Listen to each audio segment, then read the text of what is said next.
Have you ever driven nearby Starbucks and felt like all of a sudden you were hungry and or you needed to pick up a frappuccino? Have you ever walked inside a movie theater and felt like you really needed to eat popcorn even though you had just had a full-fledged meal? And those are some of those signals for fake hunger. As part of the teachings for patients, one of the things I train them is to eat mindfully and then how to recognize different types of hunger. Most importantly, what they can do about it when they get hungry and how they can take a pause and determine what type of hunger this is and how they can act about it. And all of this comes from a concept called mindfulness and mindful eating. So, one of the ways you can start being mindful is by focusing your attention and being in the present moment. You need to let go of any worries and past or future and be aware of any thoughts and emotions that pop into your head. And rather than letting them take over your mind, you can probably just observe them without judging or analyzing them. And mindful eating stems from the same idea. You are more thinking about how and why you are eating rather than being distracted when you're eating. So you can pay attention to all the signals and use all your seven senses, looking at the sight of the food, the texture of the food, the smell and touching of the food and how it tastes on the tongue, and kind of reconnecting all the signals, your tongue to the nerve signals that go to your brain, to your stomach. So paying attention and being in the here and now of eating by paying close attention and savoring each bite and getting more enjoyment of the food. One of the things I teach them as part of that is thinking about hunger. So when you get hungry, instead of eating as a reflex or immediately acting upon it, it is always good to time yourself for a minute and take a pause. Think about what type of hunger it is and where is the source of this appetite coming from. Take a few deep breaths and do your best to determine if you can figure out it's a real hunger or a fake hunger. And then at the end of it, if you feel like eating, then go ahead and eat the food. These 7 types of hunger were described in a book on mindful eating by Dr. Bass. And the first one is eye hunger. Eye hunger is the one I was talking about, like when you're driving by Starbucks or when you drive by Dunkin' Donuts or you walk into your office break room and then they have brought donuts or they brought bagels for breakfast. And then when you see that, all of a sudden you think you're hungry, right? So that is a stimulus for the eyes, making you think that you're hungry. That is one of the things you can easily identify, right? When you get hungry, you can take a pause and you can ask yourself, where is this signal coming from? Where is this stimulus coming from? And it's easy to identify if this is an eye hunger issue.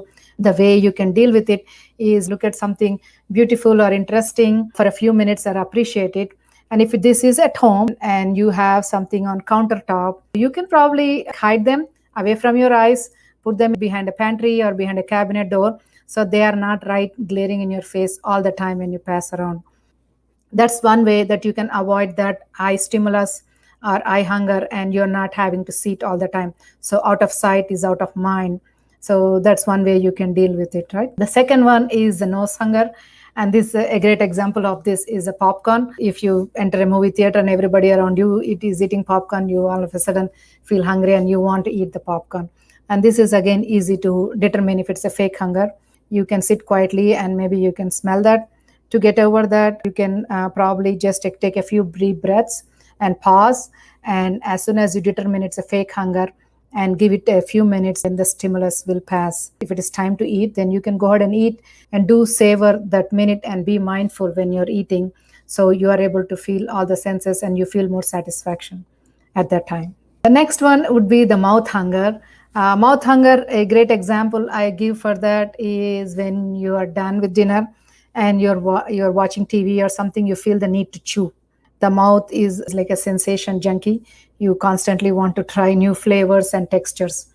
So you feel the constant need to chew as even though your stomach is full. So if you have that kind of hunger coming up all the time, I would suggest that when you eat your meals, kind of fill it up with different types of textures. You can have the crunchy stuff, you can have warm, creamy stuff, and focus your attention while you're eating on the sensations in your mouth. And definitely, all of us need to chew each bite at least 15 to 20 times so that we are able to have that mouth hunger satisfied. And if you have already eaten and you're getting this hunger and you know it's a fake hunger, then another technique to do is drink some water, or maybe you can eat something crunchy like a celery stick or a carrot stick, which you are able to satisfy that sensation. Or if not, you can even also chew gum, that to satisfy that chewing feeling that you get to satisfy the mouth hunger. Even drinking some warm tea is a good idea to satisfy that one. Now, stomach hunger can be a bit tricky. It can be real hunger or it can be fake hunger. And again, take some few deep breaths and pause and think about where it's coming from. If you're really hungry, and is the feeling able to pass? If it is around lunchtime or if it is your dinner time, that's probably real hunger. If you hear the stomach growling, maybe it's a real hunger, then your hunger hormone is being produced. But if you feel that you're hungry because you're stressed, people can have tight knots in the stomach when they're stressed or when they're anxious about something, then you have to kind of differentiate that way. So kind of think of where is this sensation coming from? Am I anxious or am I stressed? Is that why I'm feeling this in my stomach? Or is this a real hunger because it's my time to eat? So it can be a little bit tricky, but you can always again drink a glass of water, take a few deep breaths and pause. And if you feel like it's time for you to eat and it's a real hunger, then go ahead and eat. If not, you can start take a few deep breaths and enjoy a walk outside, or again you can drink a cup of tea. All of those things will be good enough to fill your stomach. Maybe drink some sparkling water which has got the bubbles, and that also can help you to fill up your stomach. The next one is cellular hunger. This can be described as like when we eat more artificial foods, our body cells, they don't recognize that as a real nutrition, and then they still stay hungry. A great example I tell you is like eating fast foods. You feel like you've eaten a full burger, but then an hour later you're still hungry because your body is not recognizing all those artificial things that you have eaten, the fast foods, is not recognizing there's a nutrition. So it still thinks like it's hungry. Another example of cellular hunger is when you have using more artificial sweeteners, your gut microbiome kind of gets confused. I mean, this tastes sweet, but there's no calories, and I don't know what it is. So they still think like you have not gotten any nutrition.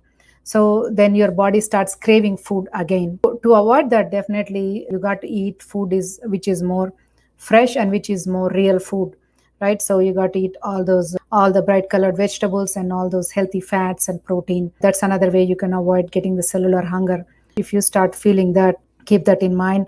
And again, also when you're thirsty, also it can present as cellular hunger. So you can again go ahead and drink a glass of water and see if that is able to satisfy that hunger.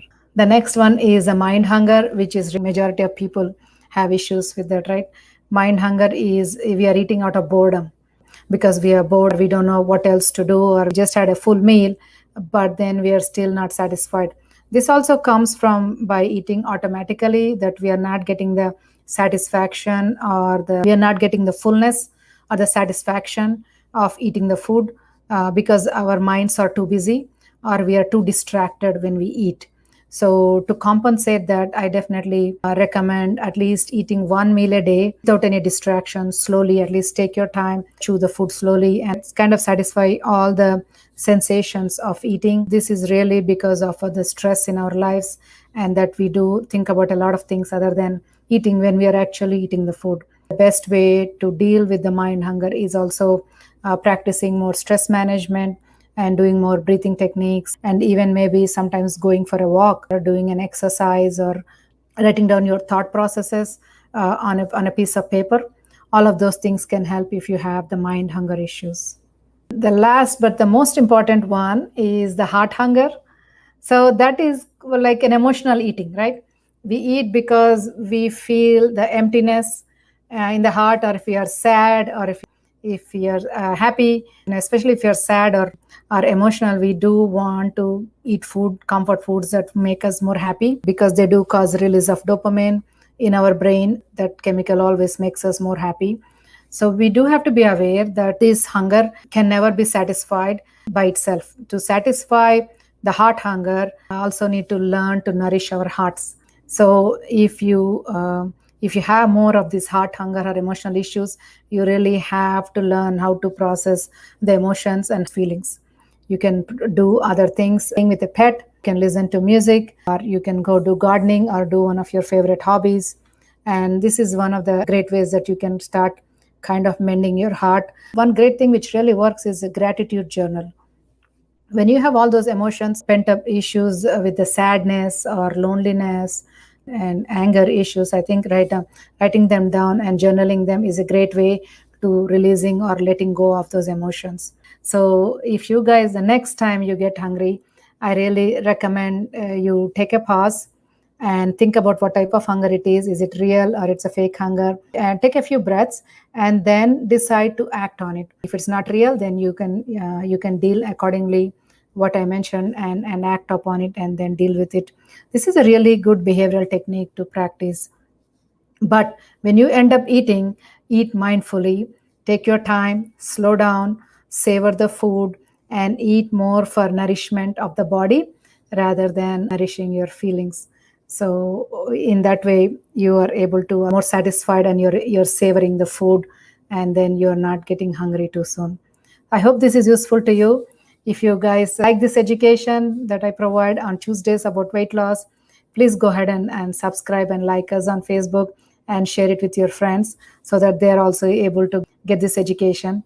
And if you want to see me for your own weight loss needs and in a way that I do holistic and integrative medicine weight loss, then go ahead and visit our website and schedule your first appointment with me. I hope and wish all of you to practice, wish all of you can practice more of the mindfulness in your life and also more of mindful eating. Thank you. Take care.